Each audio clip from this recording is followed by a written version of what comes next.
Hey everyone, Mac's back. Today I want to discuss the Together in Winter, the Battle of the Long Night, the supply. Last time we had talked about, in my other video, I talked about these dragon skills. But what I want to talk about now is all of these weirwood tree leaves that you get, how to spend them, where to use them. As you can see, I've already used them on a bunch of things in here, a bunch of these items, but it's different. What you decide to get in here might be different than me. Just because I do one thing doesn't mean that you should do it, and I'm going to discuss that here in this video. So let's get started. All right, so here we are with the tier list again, and again, the best one that you want, the most important is the S tier, and the worst one is the F tier. So we'll start from we'll start all over because I have all the icons over here that you can get. The very first thing I want to tell you are the keys. Always get the keys first. So spend the 30. It's a lot, but spend the 30 that you need for these to get these keys. You get all 5 of them. It's 150. Make sure you get them all.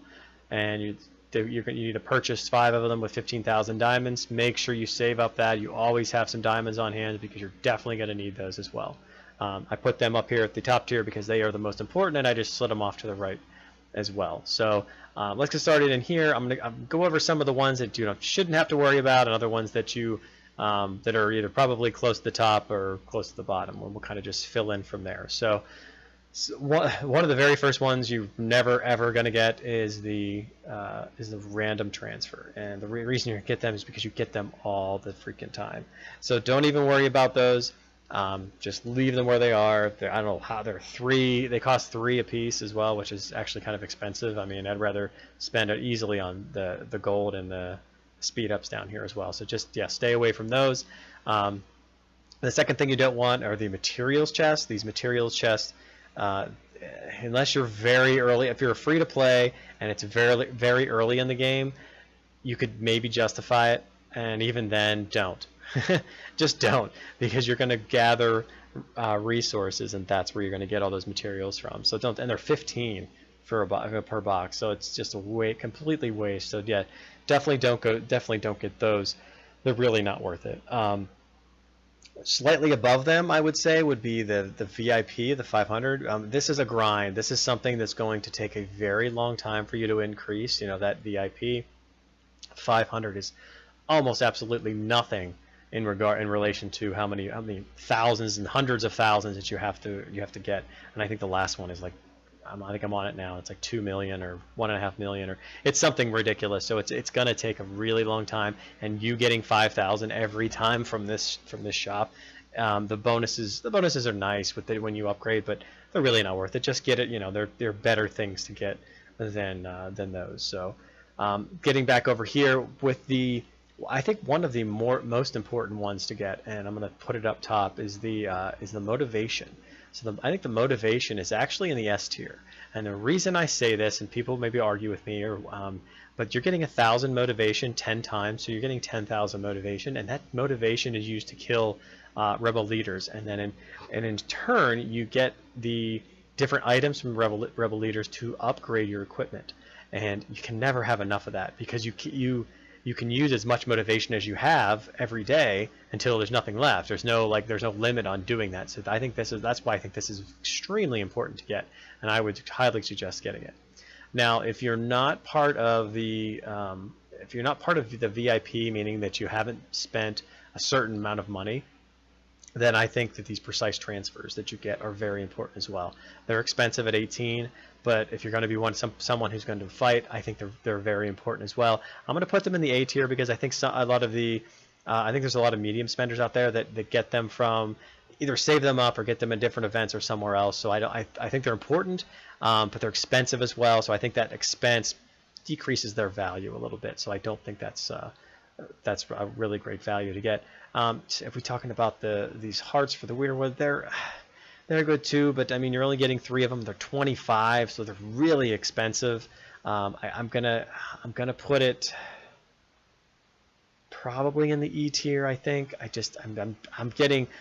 would go for VIP over these hearts just because they're 6 and they're a lot cheaper than the 25. That's really expensive to try. If it's 75, you're going to be wasting on that. Or not say you're wasting, you're going to be using on that. So not something and the same goes with say these friendship chests.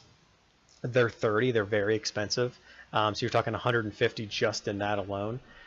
And they're good. You're going to use them, but being as expensive as they are, right now I think I'm going to put them in the D tier and kind of go from there.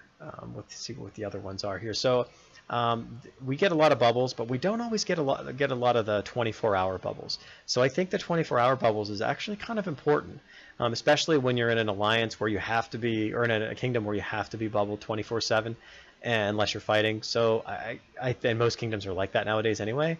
So I would suggest putting that in in the C tier, because I think that has more importance than actually going for those things. Because you can only get 3 of them. They're only 12 though as well, so they're a lot cheaper. They're less than half of what you'd be paying there as well. Now this one is going to depend on what your needs are. So if you need 30 hours worth of training speed ups, then this is actually not a bad bad one to get. And I would suggest let's see here. It's really going to be dependent on where where you're going to be. So I think a C is actually not bad right in the middle, because it'll depend on if you're trying to pump out a bunch of troops, then these 30 extra hours maybe could put you in the B level. If you really don't care, maybe you're a 0 castle, and you've just stockpiled them because you're just healing is more of what you need than the speed ups here, because you don't need a bunch of troops. Then maybe they'll just go down to a D or an E of some sort like that, I guess. Next we have the badge chests, and they're just as expensive as the friendship chests. Now, the sad thing about these are you only get 3 of them, and they cost 30. I think they're below the D. I actually think they're down here in the E group. I rarely get those because they're so random. You just don't know what you're going to get out of that chest. So you could get 3 duds, and then you spent 90, 90 of the flowers there, the river flowers that it's not really worth it. Then you have the speed ups, and the speed ups, I think, well, it's always a game of research. So I'm going to put them in the B tier, because I think they're just above the troops, because you can get both of these. And one of the I guess guidelines that I go by generally when it comes to getting rewards from certain events is get the things that are very rare or that you really need. If you can get stuff easily, then it's not really worth getting. An example is the random transfers. You get them all the time from different things, killing rebel or attacking rebel leaders and such. And when you do that, you're looking at what your needs may be. If you're in research and you're just trying to pump out, you're trying to get in there and everybody's doing research. That's the name of this game. So that's why I think this is a little bit higher than some of these other ones. Now I don't know, maybe the bubble could actually go up. I think I might actually put this up, because these are expensive, and they're vital to you staying alive. So I think getting 3 of those every time for this event is actually really good. And then you have the last ones where they only cost 1, they give you 50,000 gold, and they get So if you're a newer player, or if you're free to play especially, this could actually, I'm just going to put it, since it's so cheap, you're probably going to put it in the C tier, and I think this will go there as well. So that just kind of rounds you out a little bit with everything. So this is kind of where the tiers I have. You could probably put a little bit of movement somewhere. I think the bottom tier, I think these 5 stay down here no matter what. Friendship chests, it depends on your needs. Like, I think I actually purchased all the friendship chests this time, and I think the reason I did that is because I didn't want to get anything from these 5 down here. And I think I got everything else, except for these 2. I think I've maxed out these ones here, and then I had that. That's the only thing I had left over. So, in that aspect, make sure you go down this list. Like I said, maybe you don't need the precise transfers, but they're expensive too, and you're going to use a lot of them when you're moving around. So, I really think that they're worth it as well. So yeah, I think that's the kind of the tiers that we are right there. If you have any questions, leave comments. I'll answer them whenever I can. I've been a little busy lately with everything in real life, so hopefully I can get some more videos up here to try to help everybody out. If you have any questions, or if you want me to do a guide or a video on something, I can leave me a comment, and I'll do some research on it, whatever it may be, and maybe I can put a guide out for you and try to help you out. But until next time, Mac out.